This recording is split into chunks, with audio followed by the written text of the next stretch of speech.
In the vast world of art, where beauty is often celebrated, there exists a darker, more unsettling side. Join me as we journey into this disquieting world, a gallery of unease where shadows dance and nightmares take form on canvas. These works, while disturbing, hold a strange allure, a glimpse into the abyss of human experience that both repels and fascinates. Prepare yourself, for the art we are about to encounter will linger in your mind long after the lights have dimmed. Our journey begins in 1781 with Swiss-born artist Johann Heinrich Füssli and his masterpiece, The Nightmare. This scene depicts a woman in the throes of sleep, her body sprawled and vulnerable, while a grotesque incubus perches upon her chest. The woman's limp hand dangling towards the floor seems to reach out for help, a silent plea lost in the suffocating darkness.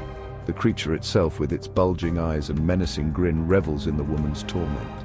The curtains are drawn, sealing the woman off from the outside world, while a ghostly horse with fiery eyes peers through the parted drapes, adding another layer of unease. We travel now to the turn of the 20th century, to the troubled mind of Norwegian artist Edvard Munch. While his iconic work, The Scream, is a visceral depiction of existential angst, it is in The Murderer, painted in 1910, that we find a more subtle yet equally unsettling form of horror. A man, his back turned to us, stands in a room, his posture rigid, his hands seemingly stained with blood. The color palette is muted, dominated by oppressive reds and browns, creating an atmosphere thick with unspoken violence. The murderer in the painting is not a monstrous figure, but an ordinary man, consumed by something sinister. It forces us to confront the uncomfortable truth that evil can lurk in the most unexpected places, even within ourselves. Chapter 3. A Study in Death.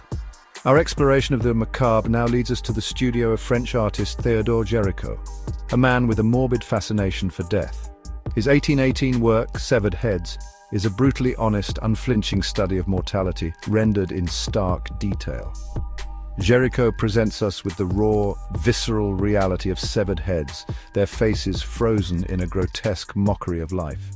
The painting is not merely a gruesome spectacle, it is a meditation on the fleeting nature of life and the inevitability of death. It is a stark reminder of our own mortality, a memento mori that forces us to confront the uncomfortable reality that our own existence will one day come to an end. Chapter 4. When Art Imitates Nightmare. In 1972, American artist Bill Stoneham unwittingly created a work shrouded in unsettling stories and unexplained phenomena. His painting, The Hands Resist Him, is said to be cursed, a portal to another realm, a conduit for paranormal activity. The painting depicts a young boy and a life-sized doll standing before a glass door, with dozens of tiny hands pressed against the glass as if desperate to escape. Owners have reported strange occurrences, objects moving on their own, disembodied voices, and even the figures in the painting changing positions. Whether these stories are rooted in fact or fueled by the power of suggestion remains a mystery, but The Hands Resist Him is a haunting reminder that art can be a window into the unknown. Chapter 5. Devoured by Darkness. Our final destination takes us to the heart of Spain, to the tortured genius of Francisco de Goya. In his haunting masterpiece, Saturn Devouring His Son, painted between 1819 and 1823, we witness the depths of human despair and the destructive nature of power. The painting depicts the mythical Titan, Saturn, his eyes wide with madness, devouring one of his own children.